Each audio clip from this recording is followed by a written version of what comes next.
Hi everyone, I am Deblina. So হ্যাঁ, একটা সময় এরকম ছিল যখন আমি ডিপ্রেসড ছিলাম। একটা সময় এরকম ছিল যখন পরীক্ষার 1 মাস বাকি ছিল এবং আমি জানতাম না আমি কি করব। অ্যান্ড আমি এটাও জানতাম না যে আমার সিলেকশন হবে কি হবে না। অ্যান্ড আমার এটা মনে হয়েছে যে বারবার করে যে সিলেকশনের সাথে এই ডিপ্রেশনের বা যাদের 2 বছর 3 বছর বা 4 বছর ড্রপ হয়ে গেছে তাদের সাথে ডিপ্রেশনের একটা পারিপার্শ্বিক সম্পর্ক, মানে তারা যে কোনো সময় ডিপ্রেসড হয়ে যেতে পারে, এটা খুবই স্বাভাবিক। ইভেন রিসেন্ট আমি কতগুলো ভিডিও দেওয়ার পর তোমরা বারবার করে আমাকে কমেন্ট করছো, দিদি এতটা সিলেবাস বাকি, অতটা সিলেবাস বাকি, 70% সিলেবাস কমপ্লিট হয়ে গেছে, এক্সাম দিচ্ছি তাও একটা মনে হচ্ছে যে চান্স পাবো না, ডিপ্রেশন লাগছে, বাবা মাকে কি জবাব দেবো। তো সেই সমস্ত ভিডিওর কোয়েশ্চেনগুলো আজকে মেনলি তোমাদের সাথে ডিসকাস করব এবং আমি কিভাবে ওই সিচুয়েশন থেকে নিজেকে বের করে এনেছিলাম সেগুলো আজকে তোমাদের সাথে শেয়ার করব। আই হোপ যদি একটুও হেল্প হয় তোমাদের সাথে তোমাদের এই ভিডিওটা শেয়ার করলে। সো চলো সেটা নিয়ে আজকে মেন ভিডিওটা। একদম প্রথমে আমি তোমাদের এটাই বলবো যে দেখো, অ্যাজ আ মেডিকেল স্টুডেন্ট আমি না যে কোনো জিনিসকে ডিপ্রেশন বলে চালিয়ে দিতে পারি না। আমার একটা ফ্রেন্ড আছে, তো ওর যখন, তোমরা সবাই চেনো অঙ্কিত, তো ওর যখন একটু প্রবলেম হয়েছিল, সাইকোলজিক্যাল প্রবলেম, তো তখন ওকে স্যারের কাছে নিয়ে গিয়েছিলাম। ওই স্যার আমাদেরই অ্যানাটমি পড়াতেন ফার্স্ট ইয়ারে, তো উনি একজন সাইকিয়াট্রিস্ট। তো ওনার কাছে যখন আমি নিয়ে গেছিলাম ওকে, তখন উনি বারবার করে বলেছিলেন যে দেখ তোরা তো একটা মেডিকেল স্টুডেন্ট, তোরা যে কোনো জিনিসকে ডিপ্রেশন বলে দিতে পারিস না। দুদিনের মন খারাপ, দুদিনের খারাপ লাগা, একটা পরীক্ষায় কম নম্বর পাওয়া, একটা ক্লাসে ভালো উত্তর দিতে না পারা, বা একটা এক্সামে একটু নাম্বার কমে যাওয়া, নিজের এক্সপেকটেশন অনুযায়ী অ্যাক্ট না করতে পারা, এগুলো ডিপ্রেশন নয়। ডিপ্রেশন একটা অনেক বড় ফেজ, ডিপ্রেশন একটা অনেক বড় ওয়ার্ড, অনেক ভারী ওয়ার্ড। যে কোনো ওয়ার্ডকে হুটহাট করে আই এম ডিপ্রেসড এই জিনিসগুলো বলে দেওয়া যায় না। এটা প্রথম কথা। সেকেন্ড কথা, এটা আমি বুঝেছি যে ডিপ্রেশন অনেক লেভেলের হয়। আজকে আমার সাথে কিছু ভালো হচ্ছে না মানেই আমি ডিপ্রেসড, এই জিনিসটা বলাটা ভুল, ঠিক আছে? তো তোমরা যেটা নিট প্রিপারেশন করছো আর ধরো 45 দিন মতো বাকি, সেই মোমেন্টে দাঁড়িয়ে অনেকেরই এটা মনে হচ্ছে যে আমার দ্বারা আর কিছু হবে না। অনেকেরই এটা মনে হচ্ছে যে আমি আমার সবটা দিয়ে দিয়েছি, এর থেকে বেশি আমি আর দিতে পারবো না, এর থেকে বেশি আমি আর কোনোভাবে আমার নিজেকে পুশ ব্যাক করতে পারবো না। তো এই সিচুয়েশনে দাঁড়িয়ে আমার মনে হয় যে জাস্ট 2 মিনিটের একটা পজ নাও এবং নিয়ে শান্ত হও। শান্ত হয়ে ভাবো যে তুমি এতটা রাস্তা লড়ে এসছো, সেই আগের বছর যখন নিট হয়েছে তারপর থেকে শুরু করে আজকে এতগুলো মাস নিজেকে এতটা ভালো করে প্রিপেয়ার করেছো, তাহলে এই লাস্ট মোমেন্টে এসে কেন ব্যাক আউট করতে চাইছো? এগুলো জাস্ট নিজেকে বোঝাও। আর যাদের প্রিপারেশন একটু কম, যাদের প্রিপারেশন মনে হচ্ছে যে আমি যদি আরেকটু ভালো করে পড়তাম, আর কদিন আগে থেকে পড়তাম, তাহলে হয়তো এবারে সিলেকশনটা পেয়ে যেতাম, যারা এই সিচুয়েশনে আছো তাদের আমি বলবো এখনো তো 1.5 মাস আছে, নিজের সবটা দিয়ে, নিজের শেষ হোপটা দিয়ে দেখা যাক না এই 1.5 মাস একটু খেটে নিজের নামের আগে ডক্টর শব্দটা বসাতে পারি কিনা। তো আমি শুধু এটাই বলবো, দেখো ভেঙে পড়লেই ভেঙে পড়া যায়, নিজের সবটুকু হারিয়ে ফেললেই হারিয়ে ফেলা যায়, কিন্তু এই লাস্ট মোমেন্টে এসে শুধু স্ট্র্যাটেজি ভিডিও দেখে আমার মনে হয়, আমি তো কখনোই এরকম চাইনি যে শুধু তোমাদের সঙ্গে স্ট্র্যাটেজি ভিডিও শেয়ার করব।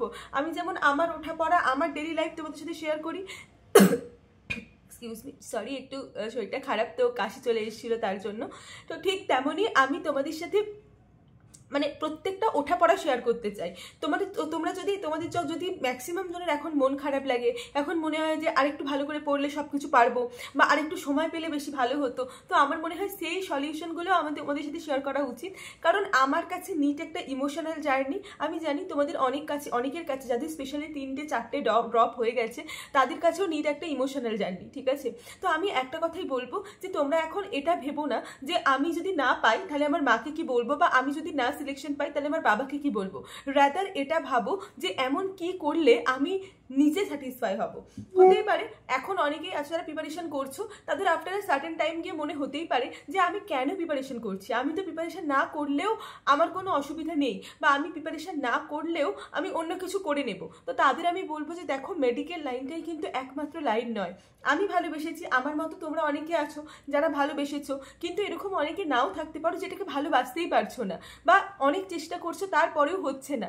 তাদের আমি বলবো এই কদিন চেষ্টা করে নাও, এই কদিন নিজের 100% দিয়ে একবার দেখে নাও, তারপরে যদি না হয় ছেড়ে দিও, অন্য কিছু করে নিও। কিন্তু তার জন্য নিজের লাইফ শেষ করে দেবো, তার জন্য মানে লাইফ থ্রেটনিং কিছু করে নেবো, এটার তো কোনো মানে হয় না। না, একটা লাইফ পেয়েছো, সেই লাইফে সব কিছু করতে হবে, ঠিক আছে? সেই লাইফে নিজে ভালো থাকতে হবে, মজা করতে হবে, খুশি থাকতে হবে, প্রেম করতে হবে, বিয়ে করতে হবে, সংসার করতে হবে, ঘুরে বেড়াতে হবে, গোটা দুনিয়া ঘুরতে হবে।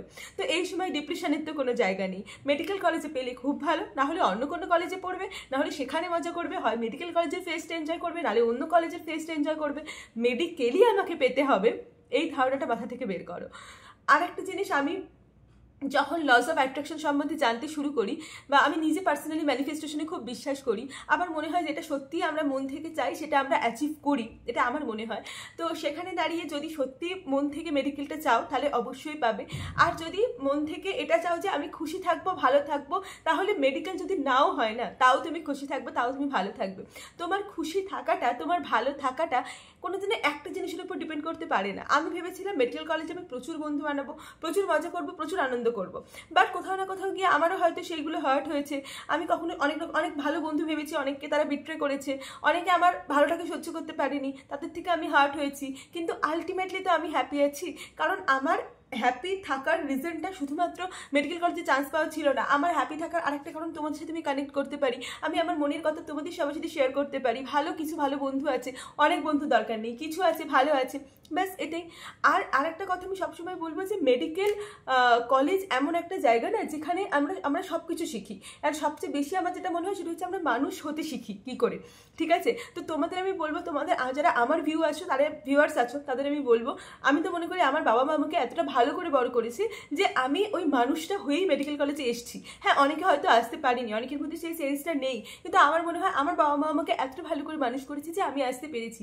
আমিও তোমাদের সবাইকে বলবো, বিশ্বাস করো, আমি বিলিভ করি যে তোমাদের সবার বাবা মা তোমাদেরকে খুব ভালোবেসে মানুষ করেছে। তাই কোনোভাবেই এমন কোনো ডিসিশনস নিও না, বা এমন কোনো স্টেপ উঠিও না যাতে তারা তাদের লাইফে হেরে যায়, ঠিক আছে?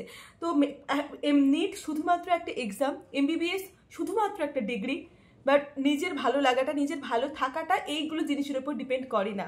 আর এই সময় এসে যারা সত্যি সিরিয়াসলি নিটটাকে নিয়েছো তাদের জন্য আমি এটাই বলবো যে নিট তোমার লাইফে একটা অবশ্যই টার্নিং পয়েন্ট। এই লাস্ট মোমেন্টে এসে তোমাকে সারা দিন রাত খাটতে হবে, তার জন্য মেন্টালি প্রিপেয়ার হও। তুমি 70% সিলেবাস কমপ্লিট করেছো, 500 পাচ্ছ, 550 পাচ্ছ, নিজে যতটা মার্কস চাইছো ততটা মার্কস পাচ্ছ না, ইটস ওকে। জাস্ট 2 মিনিট চুপ করে বসে যাও, অ্যান্ড 2 মিনিট ভাবো বসে যে আমি আর কিভাবে নিজেকে ইমপ্রুভ করতে পারি। আমরা তো অনেক ইউটিউবার দাদা দিদিরা আছি যারা তোমাদের সঙ্গে স্ট্র্যাটেজি শেয়ার করছি, বাট নিজের মেন্টাল পিস, নিজের মেন্টাল কামনেসের জন্য না একটু 2 মিনিট স্থির হয়ে বসো, রাত্রেবেলা শোবার সময় চোখ বন্ধ করে ভাবো তুমি মেডিকেল কলেজ লাইফ তোমার কেমন হবে। সকালে উঠে একটু মেডিটেশন করো, একটু 5-10 মিনিট নিজের মনটাকে শান্ত করো, টু ডু লিস্ট বানাও, এবং সারাদিনে তুমি যা যা করবে বলে ভেবেছো সেগুলো করো। একটা জিনিস মনে রাখবে, তুমি যদি নিজেকে এই জায়গায় দেখো না, কারোর ক্ষমতা নেই তোমাকে এই জায়গায় টেনে নামাবে। তোমার হার্ডওয়ার্ক, তোমার ডেডিকেশন, তোমার সাকসেস তোমাকে পৌঁছে দেবে ওই সাকসেসের রাস্তা অবধি। হার্ডওয়ার্ক কিন্তু খুব দরকার। লাস্ট 1 মাস আসতে চলেছে সামনে, তো লাস্ট 1 মাসে আমার দিক থেকে যতটা সম্ভব আমি তোমাদের হেল্প করব, বাট তোমরা নিজের মধ্যেই তাকতটা নিয়ে আসো যে শেষ লড়াইটা লড়তে হবে। শেষ লড়াই, একদম শেষ লড়াই যেন আমরা কেউ হেরে না যাই। সারা বছর ধরে এত পরিশ্রম করার কোনো মানে থাকবে না। আই হোপ আজকের ভিডিওটা দিয়ে একটু হলেও তোমাদেরকে আমি ওই ডিপ্রেশনের ফেজটা বা ডিপ্রেশনের ব্যাপারটা থেকে বের করতে পেরেছি। আমি নিজে এরকম বহু সময় হয়েছে আমাকে মেডিসিন খেতে হয়েছে, আমি ডক্টর দেখাতে হয়েছে, স্পেশালি 2021-এর পর আমার তো অনেক অবস্থা খারাপ হয়ে গিয়েছিল, যখন আমার নিজের মধ্যে একটা বাজে সুইসাইডাল টেন্ডেন্সি চলে এসেছিলো, যেটা আমি হাত জোর করে রিকোয়েস্ট করবো তোমাদের কারণ বুঝছি যেন না আসে। অ্যান্ড তারপরে আমি আস্তে আস্তে নিজেকে বাই ম্যানিফেস্টেশন, বাই মেডিটেশন নিজেকে হিল করেছি।